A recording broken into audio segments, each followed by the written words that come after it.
Hello, everyone, and thank you so much for joining me. My name is Malcolm Grissom. I am the stand-up CEO and founder of the World Laughter Organization, and I am bringing I am bringing a mouth that does not work, apparently, but I'm also bringing another wonderful guest.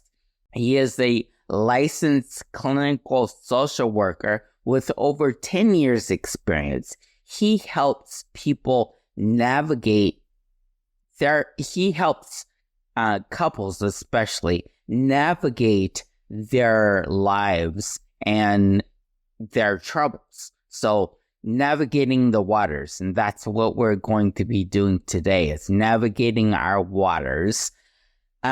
He is the proud father of 2 kids.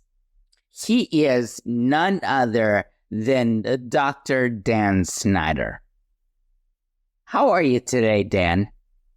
Hi, Malcolm. I'm doing really well. Looking forward to laughing and talking and sharing with you and your audience. Great. All right. Well, first of all, let's get into our game that we just started. It's called Two Truths and a Lie. 2 truths and a lie. So Dan has given me 2 truths and a lie. And then so I'll give them to you, and I would like you to, throughout the conversation, see if you can figure out which is the lie. Put on little detective hats and figure it out, because at the very end of our show, Dan will tell us, he'll reveal the lie. All right, Dan, would you mind joining me in 20 seconds of spontaneous laughter? Okay, sure. I wasn't ready for that, but let's do it. All right, and let's just start.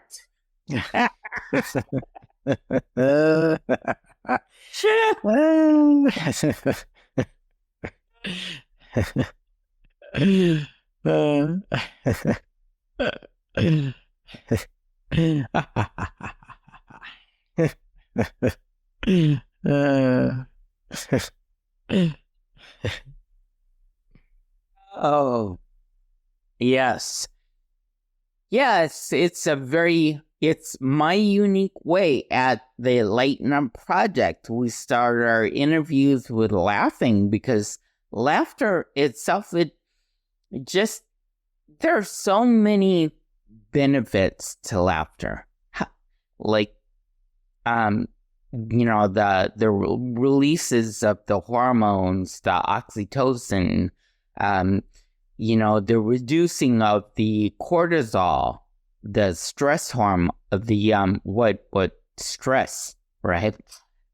I can't talk. I'm sorry. I'm tripping over my words right now, which is not a great thing for a podcast host, but well, that's okay. You have so many things that you want to share. They have trouble getting out. But I'm right there with you that laughter is great medicine, and something that I try hard to do is not to take myself so seriously. And that often plays out in the work that I do, especially when I'm doing couples counseling or work with couples. Often when we're in conflict, we're taking ourselves very seriously. We're taking the situation very seriously, like it's life or death, do or die, who's right and who's wrong. And often, if we can relax, either with laughter or through grounding exercises, trust exercises, just being in the present moment, things get a whole lot better. So yeah, trying to spontaneously laugh there is a little awkward, but I'm smiling now. I feel more relaxed. I feel better. So same idea. Yeah, definitely. So share with us, and I know you've already touched on this in your last answer, but if you could expound, how do you define lighten up? Yeah. Yeah, well, so like I was just saying, not taking ourselves so seriously. And I consider myself an expert at taking myself too seriously. I have studied seriousness and rigidity. And in fact, I with my ex-wife, I'm divorced. But I was in a couples counseling session one time with my ex-wife, and the therapist asked, Dan, do you want to try being more silly?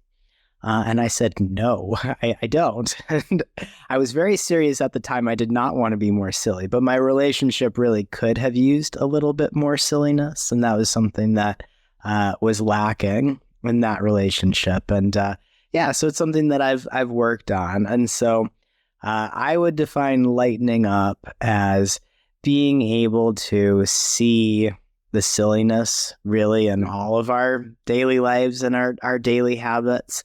Very few things in our daily lives are so important that we can't pause for a moment to laugh at ourselves or smile at the situation. Mm-hmm. So you mentioned when you were introing me that I have 2 kids, and they are excellent at helping me be less serious. I think kids do that way better than adults. And yeah, they do a great job at helping me lighten up. Good. Okay. All right. So I'm going to follow that with another question, but I introduced 2 truths and a lie, and I don't think I actually got into it because I was so excited to move forward with you, Dan. And that's okay. We can bring it back. Okay, yes, let's do that. So, okay, 2 truths are 3 things about Dan. 3 things about Dan. And figure out which one of these is not true. So, number 1 is he has 2 cats. So, he's a father of 2 kids and 2 cats. Number 2, he does not speak Spanish. And number 3, he is divorced. Mm-hmm. Okay? 2 truths and a lie. Which is the lie? And so now, Dan, going back to what you were saying, mm-hmm. I'm curious. So in episode 2 of season 1, I defined humor, and I defined it as humor is a vast humor itself is a vast topic, and a lot of people, when they hear humor, when they think about humor, they think comedy, jokes. That's the first thing that pops into people's mind when they think about humor. They don't take into consideration the aspect of play, the natural aspect of humor. And play, if you can imagine 2 children playing, play is always interactive. At least I should say not always, because one person can play solo. So I should say that play, when you're looking at 2 people or more, 2 or more people, and let's say now 2 people in a relationship, right? Mm-hmm. And being playful. Yeah, one is ready to play and the other isn't. Mm-hmm. So there always has to be a give and take for play to happen. So if one is ready to play and the other isn't, what's your suggestion to the person? Let's say the person who's ready to play, they come to you. What would your suggestion be? Yeah, absolutely. And so because none of us are mind readers and none of us are exact duplicates, right? We're in relationship with people who are different than us, have a different approach to the world, different mood, different experiences. So some version of that happens every day in relationships, right? One person may be hungry, the other person may not be. One person may be really troubled and stressed from their day. The other person is feeling really light, silly, and playful. So this is a frequent thing. And at my website at intimacyshift.com, I have a great PDF that teaches couples how to engage the other person in conversation in really healthy and productive ways. And so one of the first things that I will help people to do is to really check in so that they know how the other person is feeling, what kind of mood they are in. Because if we guess and we try to engage our partner in some kind of silly play when they're feeling really stressed and troubled, it probably isn't going to go very well, at least not initially. So it helps to really do a quick check-in. And I look at transition moments as the best time to do that. So right when we're coming back into the room or right back into the house, one person comes home from work, that transition point is really critical in the relationship. We really want to greet that person warmly and take their temperature, get their mood, right? Because they may not be in the mood to play right then and there. But if we can show up with a listening ear, understanding how their day has been, what maybe they need, then even just a couple minutes later, they could be ready for play. But if we just sort of pounce on them when they're not ready, it's probably not going to go well. Mm-hmm. Mm-hmm. Okay. So for our audience, could you tell us what taking their temperature might look like? Yeah, of course. So there's lots of different ways that we can do that. I really recommend that when you're transitioning back into the house, there's some kind of eye contact or body contact. If I'm not looking at my partner, if I'm at the sink doing dishes and they kind of walk past me and I say, "Oh, how was your day?" And they say, "Fine," and they keep walking. I haven't looked at them and I didn't really get very much information there.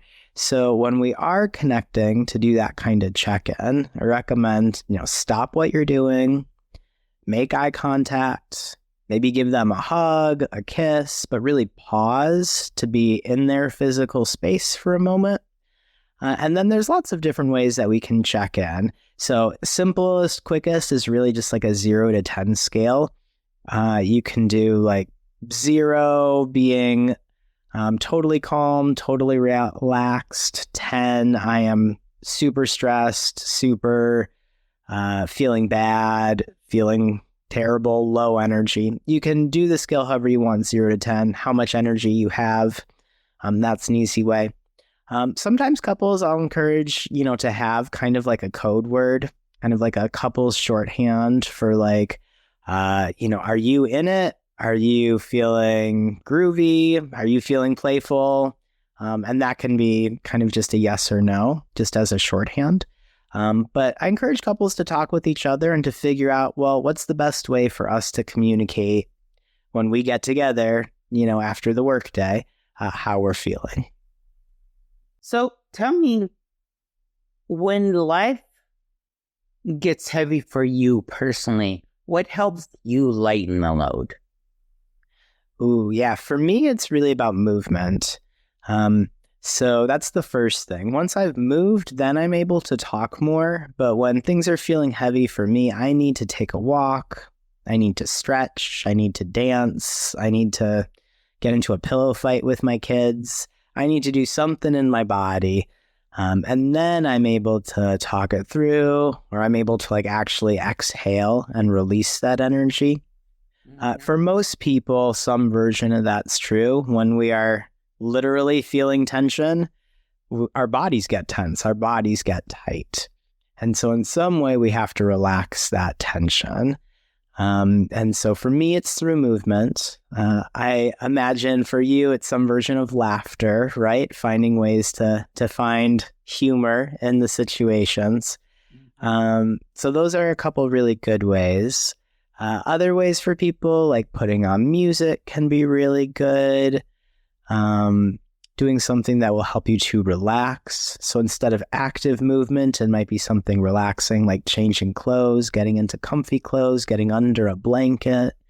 Those are all ways to acknowledge how you're feeling and then take some kind of action to have it get better.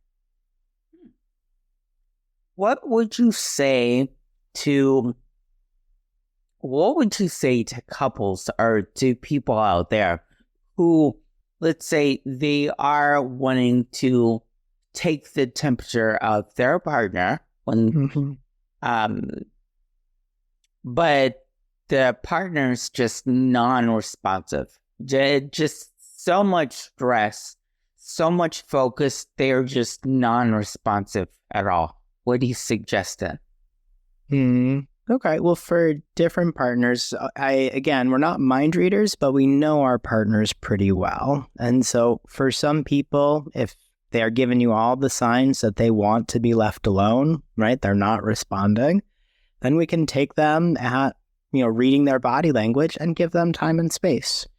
I always encourage people to put a time limit out loud so that everybody knows, instead of like, okay, I'll leave you alone. And I leave the room, but I didn't say when I'm going to come back. It's kind of open-ended. I encourage people to say like, yeah, okay, seems like you need to be alone. I'll come and check back on you in 20 or 30 minutes, or you can come find me, in the other room whenever you're ready. But then we put a time limit on it. I'll check back in 20 or 30 minutes. So that's one thing. And for other partners who know, even if they're not being responsive, I know that they want me to stay with them, right? They want me to keep trying. I go to my 5 senses as a guide.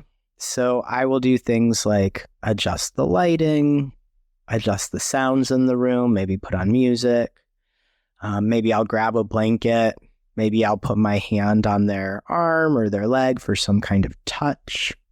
But I'll use those different senses as a way to connect with them and to let them know I'm there and I'm trying to connect with them.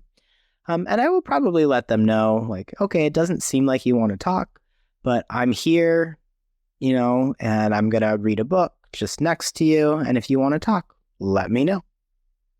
Yeah, it's a difficult situation if your partner's not being responsive, but there are some things that you can do to let them know that you're still there and, that they have some options. Okay. What's one belief about communication that you've had to unlearn? One belief about communication that I've had to unlearn. So there are many things about my communication style that I've had to unlearn. I don't know if I ever believed them differently, but I know that I believed that if I kept my tone of voice calm, then I was not being harmful with my words, right? If my tone of voice was calm and I wasn't name calling or cursing or saying mean things, then I was doing okay with my communication. And I had to unlearn that because there were things that I used to do, much more so than now. Like I would roll my eyes or I would sigh really loudly, like, at things that my partner was doing. And I wasn't yelling at them. I wasn't calling them names, but I was communicating that I was disappointed or angry, frustrated, or blaming them for something. So I was communicating things with more than just my words that were harmful to the relationship. And that's a big thing that I had to unlearn that now I work to help other people with. We want to be very intentional with all of the ways that we communicate, not just our literal words or our tone, but there's more to it than that. Definitely. What are your suggestions if there are listeners out there who want to communicate better?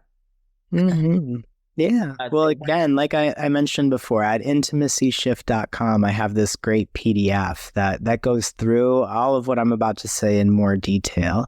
But a huge thing that I encourage people to think about is using I language rather than you language.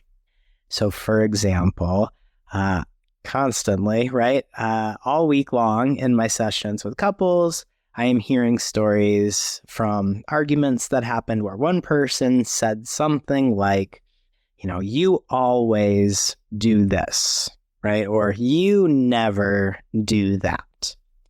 And when we say to our partners, like, you always or you never, we are accusing them of something. We're blaming them. We're calling them out.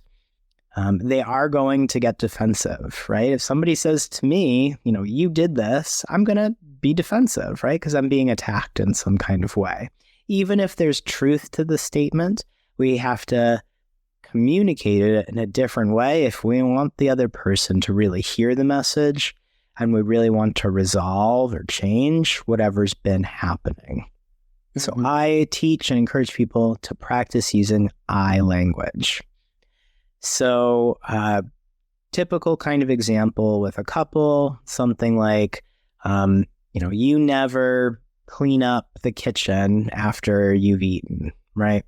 So instead, if we framed that as saying like, I've been feeling really stressed lately because when I come home from work and I'm feeling tired, I notice that there's a mess in the kitchen and, I spend time cleaning it all up and then I'm even more tired at the end of the night, right? So I've used I statements to express how I feel when I get home and I see that mess rather than you. And it sets up a different kind of conversation. My goal in all my sessions with couples is how can I get them to be on the same team? Instead of me versus you, who's wrong and who's right, and then I feel like a referee in the session, right? I want the couples to be on the same team, right? How do we solve this problem together? We both want to feel more connected and loved at home, and we both play a part in that. So, in communication, especially with couples, when is humor or joy inappropriate? When is it inappropriate? Okay. Yeah, so that's a very good question. When is it inappropriate? So, like we talked before about kind of knowing your partner's mood, right? You didn't just meet this person, so it's not a total guessing game. You have a sense of their personality and when they are open or receptive to being silly or, laughing. But you can also read cues. Body language is a good cue. Their words are a good cue. I mean, consent is a wonderful thing. So we can always ask the other person, hey, are you in a mood for laughter and for silliness? And the person can say yes or no. So we can also just ask that permission, right? If, you're at a comedy club, you assume that the audience wants to laugh because they showed up there. If you're at home with your partner and you don't really know the mood they're in, I encourage people to just ask and check in. And that's the easiest, fastest way that people sometimes skip. And they kind of just do trial and error when it's a really quick way to just ask. Mm-hmm. I'll give an example, actually. Hold on. I'm going to cut you off because this is a funny story. So I was with my girlfriend recently, and we were talking about music that we used to listen to when we were younger in our teens and 20s. And I was just playing different music for each other. And then we started kissing, and I started laughing in the middle of us kissing because the song that came on in the background was it did not fit the situation at all. It was really funny. And we both started laughing and we changed the music and, it was a fun time. But for some people, I think that would have maybe been an inappropriate time to think like, oh, you're kissing your partner. That's maybe not the right time for humor or for laughing.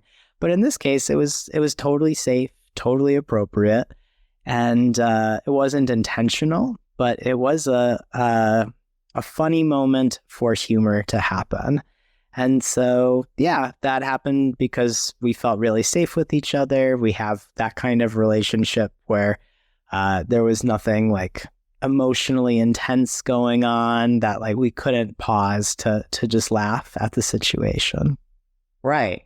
Well, you made a great point that that might be a situation where it could have worked differently. Maybe you were laughing because of the absurdity and the irony in this situation.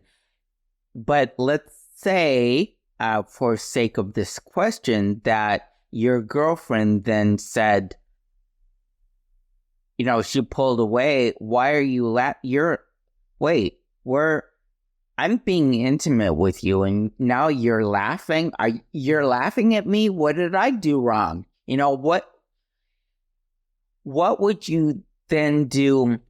What would you suggest that someone, if they were in your shoes and that happened, how would you suggest they react? Mm-hmm. Yeah. So, and I again, like we could see that situation happening, right? Especially in like an intimate kind of vulnerable moment like that, where, yeah, you're kissing or clothes are off or something different is happening. If laughter comes in there, it's easy to take that personally, like, oh, they're laughing at me, or like this isn't supposed to be a funny situation. So there are different things that you can do. I think number one, you want to keep your tone light and use your body language to indicate that it's not about the other person. You can certainly say that you are sorry if the other person is offended or upset. And you want to make clear as quickly as you can, like, not laughing at you. This thing happened that was part of the situation. And then, I would reach for touch pretty quickly, because with our physical body language, we indicate how we feel very, very meaningfully, sometimes more with our words. So I would reach for a hand maybe, or for a shoulder, just to indicate that it's safe, that making eye contact, I can show them my seriousness, like that's not about you. I wasn't laughing about you. I was laughing about this thing. And then hopefully letting them in on the joke, whatever it was, making sure that they're part of understanding why it was funny. Because often that's what will happen. If we don't understand what people are laughing at, that's pretty human nature to think it's about us, to take it personally. So you want to let them in on the joke pretty fast and see if you can get them laughing with you. Okay. All right. So where in your life, either your professional life or at home with your kids, where in your life do you really give yourself permission to play and relax? And where do you still hold back? Yeah, so I very much, I think I've mentioned, I can be a rigid thinker. And so I keep close to my schedule of the day. And so if it's a transition moment, like we have to finish dinner at a certain point because then we have to get to an activity, or it's bedtime, it's hard to get me to laugh. My younger son and I will tickle each other, and when he will ask me, like, did you turn your tickles off? And I will say, yeah, I turned my tickles off because it's time for us to get into pajamas or whatever it is. And so that's kind of our way of communicating with each other, like when I'm open for silliness and play, and when like, no, I turned my tickles off for these couple minutes right now. So yeah, I try to do things like that to give my kids an impression of like my mood. They also know when I am at the stove and I'm cooking with hot food, like don't try to scare me and like throw toys at me at that moment. I'm not open for silliness then. But I do indicate at lots of other times with my kids with my body language, with my smile on my face, that I want to be silly and playful with them. And so I do very much recommend like using our body language to indicate that. And I love being silly and playful with them when it's safe to, or when like our schedule allows us to. Because sometimes we just have to be somewhere at a certain time, and I have to, be a little bit harsher than like not as much time for silliness. Right. What's one thing that you would say to your younger self? Yeah, stop taking yourself so seriously. I would say that. I would also tell my younger self that that you deserve love. You deserve to love others and to be loved, and to just be more yourself and less what you think you're supposed to be, and more just like yourself. I was pretty harsh on myself as a younger man, so I'm gentler on myself these days, and I could have used those messages. Good. Yeah, okay. Now, on the flip side of that question, is there a joy that you experienced as a kid that you're just reclaiming now, or that you haven't reclaimed? So being a dad has really been a big thing for me in reclaiming some of my silliness, some of my joyfulness. Because again, I took myself very seriously. I was very hard on myself for many years, and as a dad, there are more and more times where it doesn't really matter if we're running late to this thing or if bedtime goes longer. Like this pillow fight that I'm in is way more important than us being on time to whatever it is that we're going to. So I'm absolutely like reclaiming that gentleness and that kind of go with the flow attitude that kids have just more naturally, of like being in the present moment, not worrying about the past or about what's coming next. And that plays out too in my romantic relationship also with my partner, where I have a lot more ease and gentleness with the two of us just being humans, right? And kind of silly things happening, like funny background songs when we're kissing. I can pause and laugh and just be in that present moment. And I really love that about who I am today. Mm-hmm. Oh. So was there a moment in your life that really changed someone's actions, or something that happened, whether it be one person or whether it would have been something someone said or something you noticed, but something that really changed the trajectory of your life, especially when we're considering this change of your mindset from the really rigid mindset to the more relaxed, the more joyful mindset that you have now? Yeah, and that's an important question. These sort of turning points, right? Or these sliding doors moments. Mm-hmm.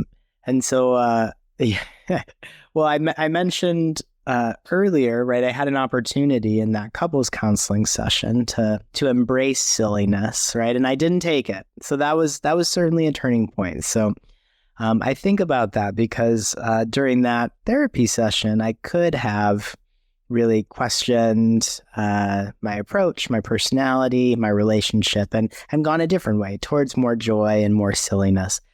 I still think that relationship was not the best for me and it wouldn't have worked out, but who knows? That certainly could have changed things, and I did not take advantage of that opportunity. In the past couple of years, though, I've had lots of opportunities to to embrace silliness and joy, to be less rigid. So I can't pinpoint one specific moment. For me, it's really a daily practice. It's a daily reminder, that my default setting or my default wiring is a bit more prone to anxiety or to rigidity.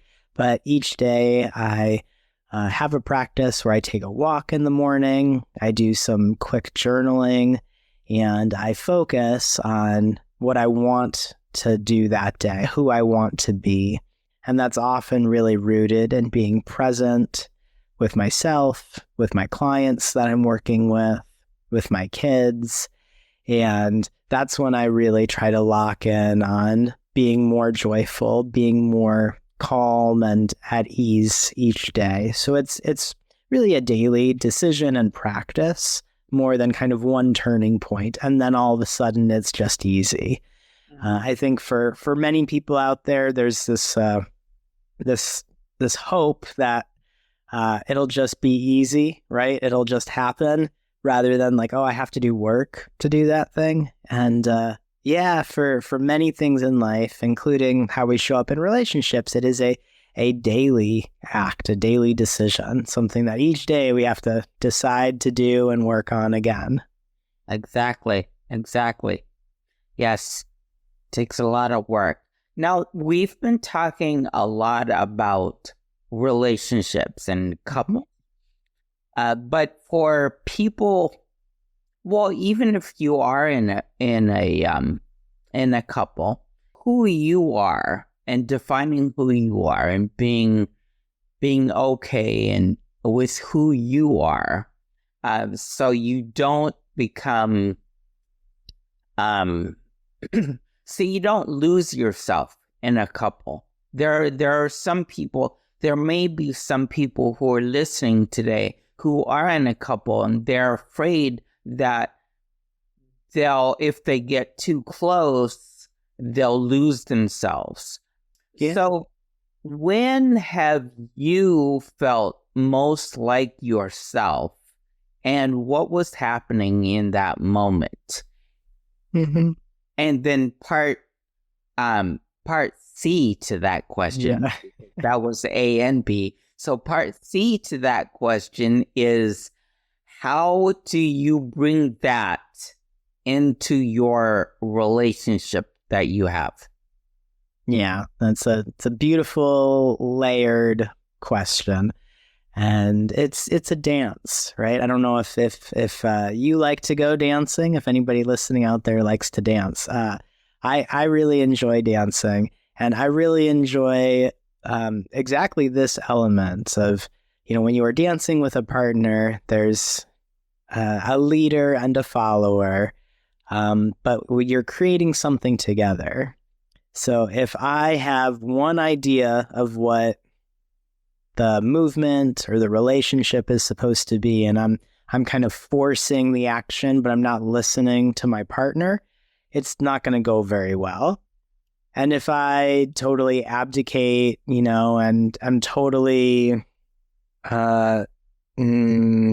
following what they're doing, and I'm not giving them anything in return, and I'm kind of limp, and you can't really feel where I start and end, that's going to be pretty awkward and not work very well either. So dances, like relationships, function best when both persons have their own personalities, their own styles, and there's a middle place, a middle ground where we can come together, and I can listen and follow a little bit what you're doing. You can listen and follow a little bit to the other person. And so same is true in romantic relationships. I have to have a sense of who I am, my own personality, my own style, the things that I like to do and think about. I also have to be able to listen and make space for my partner's interests and for what they want to do and be. And some days it's, I'm leading. Some days the other person is leading. Sometimes it's situationally dependent, kind of who's more in the lead role. There's a give and take. And for people who are maybe more in like the people pleaser role, or feel like when they're in relationships, they lose themselves in their partner. It is very important to have a sense of who you are. What are your interests? What is important to you? What are your values separate from your partner? And the more firm we know that about ourselves, the easier we can bring that into our relationship. And in a healthy relationship, your partner wants to know who you are. They want to know the things that you're thinking and interested in. And if they don't, if they're not expressing that curiosity or interest, then that's a problem. That's an imbalance in the relationship. And you absolutely want to call that out, or you want to get professional help and support for that. Wow, this is just a great conversation, Dan. Thank you so much. In the show notes, we have all of Dan's contact information, Dan's website, everything, so please go there. But Dan, I would like to give you an opportunity to voice how people can reach out to you. Absolutely. So I've mentioned a couple times intimacyshift.com. That's the best place to connect with me. You can get on my mailing list. You can get that free PDF with steps, frameworks, practices to have healthier, more intimate conversations with your partner. I have a group program that I run a few different times during the year. So whenever you're hearing this, you can get more information on the website about when the next one is starting. But the group program that I run, it's also called Intimacy Shift, and it's a blueprint for helping couples move from conflict to lasting connection using a proven framework, some of which I've talked about here. I hope to hear from some of your listeners. We can laugh and learn together. Wonderful, wonderful. So what is one thing that you want our listeners to remember even long after this episode ends? Yeah, long after this episode ends. Stop taking yourself so damn seriously is my number one. You've heard me say it a few times. I say it to my kids. I say it often when I'm getting upset with my cats, because I do have 2 cats who sometimes drive me crazy. So I do have to remind myself that they're just cats living their lives, and I have to stop taking myself and the things they do so seriously. Aha. Okay. Yeah, all right. Well, Dr. Dan Snyder, it's been so great. Let us end with our 2 truths and a lie. Reveal this for our audience. So, number 1 is Dan is a father of 2 kids and 2 cats. So 2 cats. That's right. Number 2 is Dan does not speak Spanish. And number 3 is Dan has been divorced. Correct. Right. So I mentioned during our call both being divorced, and then just now I mentioned my 2 cats. None of them kind of jumped on my face during our call to introduce themselves, but I do have 2 cats. My Spanish language skills are improving, but I don't know that I can truly say that I speak Spanish. I try. I speak Spanglish like an expert. Okay. But truly being a fluent Spanish speaker, I'm not there yet. Okay. All right. Well, thank you so much, and thank you everyone for listening to the Lighten Up Project, and I encourage you and ask you to go out there to laugh, and don't take what happens this week, don't take it too seriously, because it's true, sometimes life has to be heavy. Life has to be heavy, but healing doesn't have to be heavy. So until next week, remember, every smile can open a door, every laugh can open a heart, and every step can be a victory. Tune in next week. Thanks. Bye. Stressed out, stuck, or leading on autopilot? It's not a motivational problem, it's a connection problem. My weekly virtual improv classes boost engagement, collaboration, and retention, all while having fun. Register now for a complimentary month.